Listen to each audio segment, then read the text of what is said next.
मैं खुशहाल ऊपर दूसरे लोगों को देखती ना तो मेरा दिमाग घूम जाता, फिर मैं हंसती हूँ कि इनको तो बहुत शौक है, बाद में फिर बात पता नहीं क्यों सकते। अगर आप कोई कदम उठाओ ना, कोई काम को उसको निभाना चाहिए जैसे मर्जी हालात। अगर मैं कुछ करूँगी ना तो मैं पूरा निभाऊंगी, पूरी कोशिश करूँगी निभाने की। अगर मैं किसी से प्यार करती हूँ पूरा निभाती हूँ, दोस्ती करती हूँ निभाती हूँ। कभी कभी किसी से मेरी लड़ाई नहीं जिसमें अगर मैंने किसी को पसंद कर लिया ना, हमेशा उससे अच्छे ही कहना, यानी उसकी पढ़ाई शुरू कर दूँ पसंद करके। पहले मेरी हम दोनों की सेम आते हैं, बाद पता चले कि आदत ही नहीं मिल रही। ऐसा कभी नहीं हुआ, मैं कभी ऐसा काम नहीं किया कि किसी की तारीफें करूँ बाद में उसकी बुराई करूँ।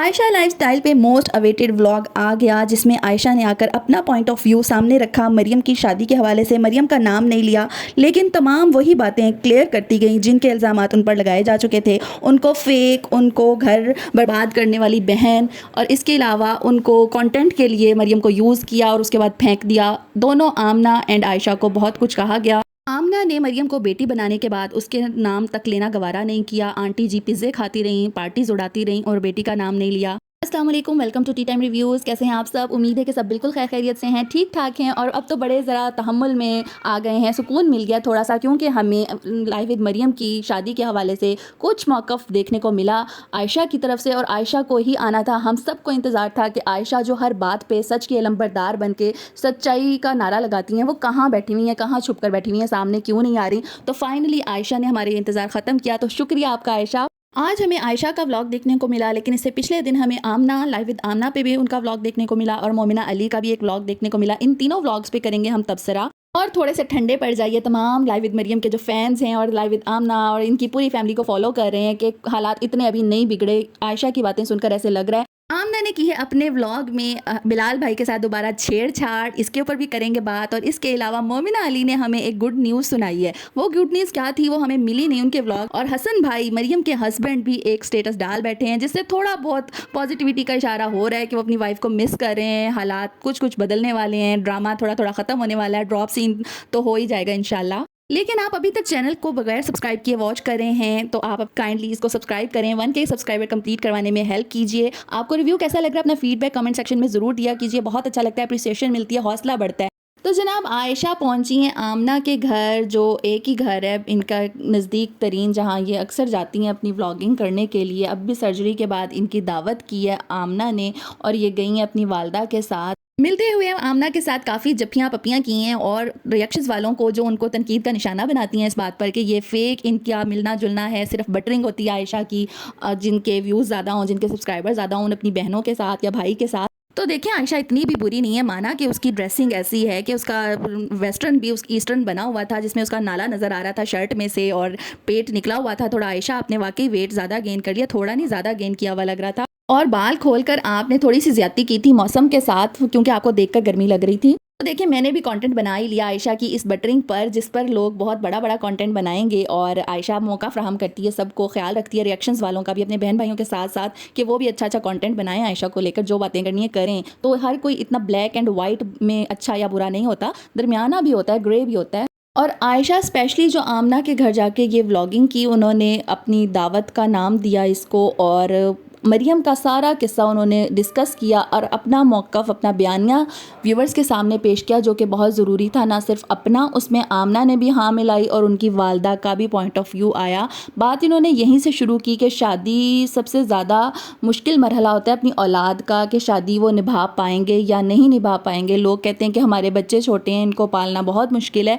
मेरा ख्याल है कि जब शादी की उम्र हो जाए तो बच्चों का जो मसाइल दरपेश होते हैं वो ज़्यादा मुश्किल मरहला होता है। और जनाब इसके बाद आयशा ने अपना मौक़िफ़ जो बयान करना शुरू किया, वो आप शुरू में भी सुन चुके हैं। वो मरियम के बिल्कुल अगेंस्ट लगी अपनी बातों से, अगरचे उन्होंने मरियम का एक दफ़ा भी नाम नहीं लिया, लेकिन उन्होंने कहा कि अगर मैं किसी से शादी करूं तो उसको हमेशा निभाऊंगी, जबकि मुझे पता हो वो कैसा है। मुझे लगता हो कि उसकी आदतें मुझसे मिलती हैं, लेकिन जब मैं उसके साथ रहूँ तब मुझे पता चले कि आदतें तो नहीं मिलती, तो अब मैं सब कुछ छोड़ दूँ। नहीं, मैं जिससे एक दफ़ा दोस्ती कर लेती हूँ तो उससे दोस्ती ही रखती हूँ। ऐसा कभी नहीं हुआ कि मैंने उसको छोड़ दिया हो और उसकी बुराइयाँ करना शुरू कर दी हूँ। इसके अलावा आयशा ने यह भी कहा कि मैं अपने तमाम बहन भाइयों का ही ख्याल रखती हूँ, सबको मशवरे देती हूँ, सबका भला चाहती हूँ, लेकिन जो मेरी बात मानता है वही मेरा फेवरेट होता है। आयशा पे जैसे ही बात आई, रिएक्शंस वालों की तोपें जैसे ही आयशा की तरफ हुईं, उसने फ़ौरन अपना स्टांस आकर बयान किया, अपने आप को क्लियर किया। आयशा ने ये बहुत अच्छा कदम उठाया और इस व्लॉग से हमें ये पता चल गया कि आमना, उनकी वालदा और आयशा इसी पॉइंट ऑफ व्यू की हामिल हैं। वो इसी बयानिए पर खड़ी हैं। वो नहीं चाहती कि मरियम शादी को ना निभाए। मरियम ये तमाम इक़दाम जो लेकर बैठी हुई है वो लेकर बैठे और वो इन तमाम सिचुएशन से खुश नहीं हैं। अब हमारे घरों में मुश्किल हालात आते हैं, गम के लम्हे आते हैं, ऐसी सिचुएशन गुजरती है कि लड़ाई झगड़े हो रहे होते हैं, लेकिन हम ज़िंदगी गुजारना नहीं छोड़ देते। ऐसे में ये लोग पिज़्ज़ा पार्टी करने के लिए गए, इन्होंने मदर्स डे सेलिब्रेट किया और जैसा कि आयशा आप गई थी आमना की तरफ दावत पर, तो इनको ये भी कहा गया कि तुम लोगों के घर में तुम्हारी बेटी उजड़ कर बैठी हुई है, रूठी हुई है और तुम लोग खुशियाँ मनाते फिर रहे हो, तो ज़िंदगी का सर्कल चलता रहता है। उनका source of income he vlogging है, तो वो व्लॉगिंग करने के लिए बहुत कुछ करते हैं। मैंने भी इनको क्रिटिसाइज़ किया क्योंकि हमें इनका बयानिया पता ही नहीं चल रहा था। हमें पता नहीं चल रहा था कि ये मरियम को सपोर्ट कर रहे हैं कि नहीं कर रहे। ये क्रिटिसिज्म अपनी जगह बिल्कुल दुरुस्त है कि ये बहुत ज़्यादा जंक फूड खाते हैं और ज़्यादा क्वांटिटी में खाते हैं, जो कि आयशा ने डिस्कस भी किया कि अम्मी ने ज़्यादा पिज़्ज़ा खा लिया था जिसकी वजह से वो सो नहीं पा रही थी। तो आंटी की सेहत का ख्याल रखना आप लोगों का अव्वलीन फ़रीज़ा होना चाहिए, स्पेशली इस एज ग्रुप में। उन्हें ये कार्ब्स और शुगर से परहेज़ करवाना चाहिए, चाहे वो पेशेंट हैं इनकी या नहीं। और एक रिएक्शन मुझे देखने को मिला, मैं उसका नाम भी ले लेती हूँ, अलीज़ मदर। मैंने अभी उनका रिएक्शन देखा और उनकी बातें मरियम की फ़ेवर में होती हैं। मरियम का घर हम अक्सर रिएक्शनिस्ट बसाना ही चाहते हैं, उसको मशवरे देते हैं अपने स्टाइल से, उस पर तनकीद करते हैं, उसको डांटती हुई नज़र आती हैं अक्सर अलीज़ मदर। लेकिन उन्होंने आमना के बारे में कुछ ऐसी बातें की जिनको मैं डिस्कस ही कर रही हूँ बड़े प्यार से, कि इतना किसी को हम कैसे जज कर सकते हैं कि वो फ़ेक थी, उनका रोना सब फेक था, वो सिर्फ व्यूज़ के लिए मरियम के साथ खड़ी थी शादी पर।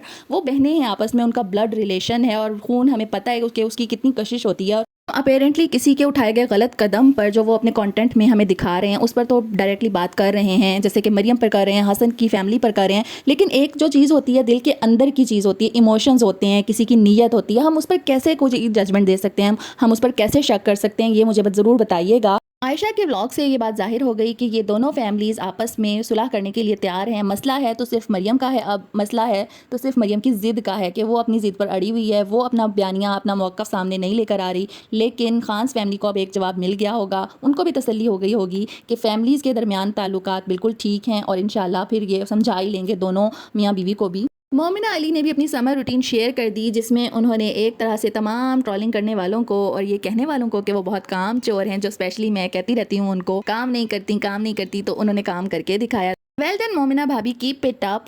लेकिन जो आपने गुड न्यूज़ का टाइटल लगाया थंबनेल के ऊपर, उसका क्या मकसद था? क्या वाकई आपके घर में कोई गुड न्यूज़ है जिसको छुपाया जा रहा है? क्या मरियम के ऊपर जो शक किया जा रहा था स्टार्ट में क्लैश का, जब हमें नहीं पता था, तो वो तमाम बातें दुरुस्त हैं? क्या आप कोई हिंट दे रही हैं पब्लिक को या उनकी ससुराल वालों को? आयशा के ऊपर एक और बात की गई कि क्योंकि समीना बिलाल की जो सिस्टर हैं अलीना, वो जर्मनी पहुंच गई हैं और वो अपनी बहन की लाइक होने के, उसकी काबिलियत के ऊपर व्लॉग्स बना रही हैं और बहुत उनको शाबाश मिल रही है रिएक्शंस में भी, तो इसलिए वो ये फ़ौरन आमना के घर पहुंची हैं और आमना को शाबाशी दे रही हैं और आमना की तारीफ़ें की जा रही हैं। तो ये तो आयशा का शुरू दिन से यही रूटीन है, वो आमना को इसी तरह बकअप करती हैं, इसी तरह अप्रिशिएट करती रहती हैं और बहुत बाज़ औक़ात बहुत ज़्यादा ही कर देती हैं कि आमना शर्मिंदा हो रही होती हैं। ये सब कुछ तो वो ट्रोलिंग वालों को ट्रोल करने के लिए कंटेंट दे रही होती हैं, मवाद दे रही होती हैं मेरे मुताबिक। और असल में जो वो करने गई थी वहाँ पे, वो उनका मकसद अपना मौक़िफ़, अपना बयानिया पेश करना था, जिनके बारे में उनको हमेशा कमेंट सेक्शन में बुलाया जा रहा था। रिएक्शन वाले उनको आवाज़ें दे रहे थे कि कहाँ हो आयशा, सामने आओ, छोटी मदर, छोटी माँ, हर बहन भाइयों के लिए कुर्बानी देने वाली किधर गई? तो वो आई हैं सामने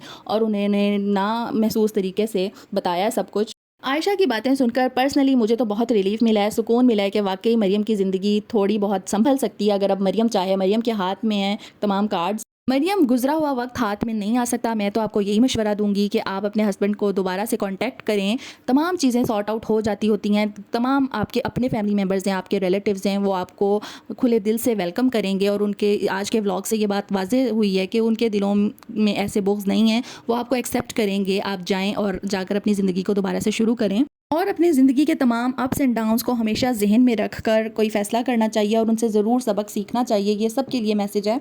बात कर लेते हैं जनाब आमना के व्लॉग की। लाइव विद आमना पे हमें दूसरे लेंटर की खुशी में जो मिठाइयाँ खिलाई गई उसका व्लॉग देखने को मिला। अपने मेके में भी खिलाई उन्होंने, अपने ससुराल में भी खिलाई। ससुराल में भी तमाम लोग सामने नहीं आए व्लॉग में, और मेके में मरियम साहिबा सामने नहीं आई। तो उस पर काफ़ी सवालात उठाए गए कि मरियम की तो तुम माँ बन रही थी उसकी शादी पर, अब तुम्हारे मुँह से एक लफ्ज़ ना निकला, तुमने उसे क्यों नहीं समझाया। तो उन्होंने अपनी ज़िंदगी पूरी व्लॉग में नहीं कैप्चर की हुई होती। हो सकता है कि मरियम खुद अवॉइड कर रही हों, मरियम अपना इशू सामने नहीं लाना चाह रही हों किसी और के व्लॉग में। ये तो आयशा ने कदम उठा लिया क्योंकि उसके ऊपर बहुत ज़्यादा ट्रोलिंग होने लग गई थी। उसको सब बुला रहे थे कि तुम आओ सामने और अपना बयानिया पेश करो, और उन्होंने पेश किया, जो कि बहुत अच्छी बात है। हो सकता है कि मरियम खुद ना आना चाह रही हो आमना के व्लॉग में, उनके आपस में डिस्कशंस चल रही हों और कोई एक बात पे सेटलमेंट नहीं हो रही हो, इस वजह से क्लैश हो, वो नहीं आना चाह रही हो सामने। तो हमें इतनी गहराई में मेरे ख्याल में नहीं जाना चाहिए। क्रिटिसिज्म करते वक्त ज़रा हाथ होला रखना चाहिए। और मरियम के बारे में ये बात आम है कि वो किसी की नहीं सुनती, सिर्फ अपनी सुनती हैं और बड़ी जल्दबाजी में हर कदम उठा लेती हैं। विद आमना के फॉलोअर्स और देखने वालों की भी तनकीद किसी हद तक वैलिड है कि उनको कोई पॉइंट नहीं मिल रहा था, उन्हें कोई सेटिस्फाई नहीं कर रहा था, आकर जवाब नहीं दे रहा था मरियम के हवाले से। तो उन्होंने फिर ऐसी ही बातें करनी थी कि मिठाइयाँ खा रहे हो जबकि तुम्हारी बहन रूठ के घर बैठी हुई है, उसका घर बर्बाद होने जा रहा है। लेकिन अपने व्लॉग के एंड में आमना ने की है शरारत, और वो शरारत किसके साथ की है आप मुझे बताइएगा।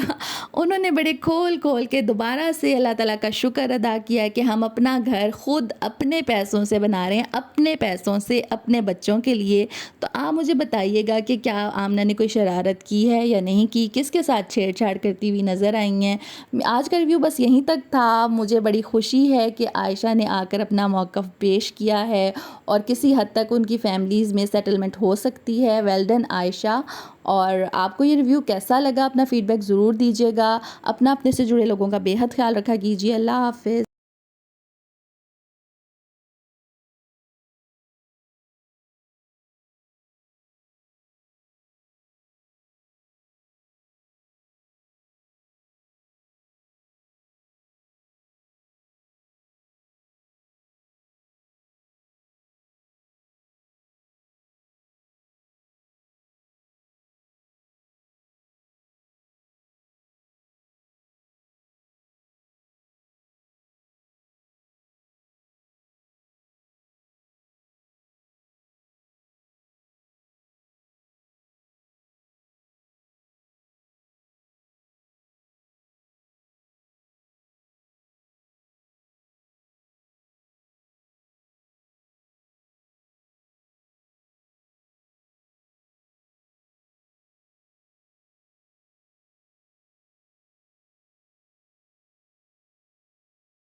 छोड़ दें कमजरफी, जितने चैनल्स भी हों वो आपकी मैरिड लाइफ पर, आपके इंसानी रिश्तों पर कुर्बान होने चाहिए। दौलत, रुपया, पैसा आनी जानी चीज़ है, इज़्ज़त नहीं आती बार बार। आज के रिव्यू में हमारे साथ यहीं तक था। आपको कैसा लगा ये रिव्यू, अपना फीडबैक ज़रूर दिया कीजिए कमेंट्स के ज़रिए, लाइक्स के ज़रिए, और चैनल को ज़रूर सब्सक्राइब करके जाइएगा प्लीज़। अल्लाह हाफिज़।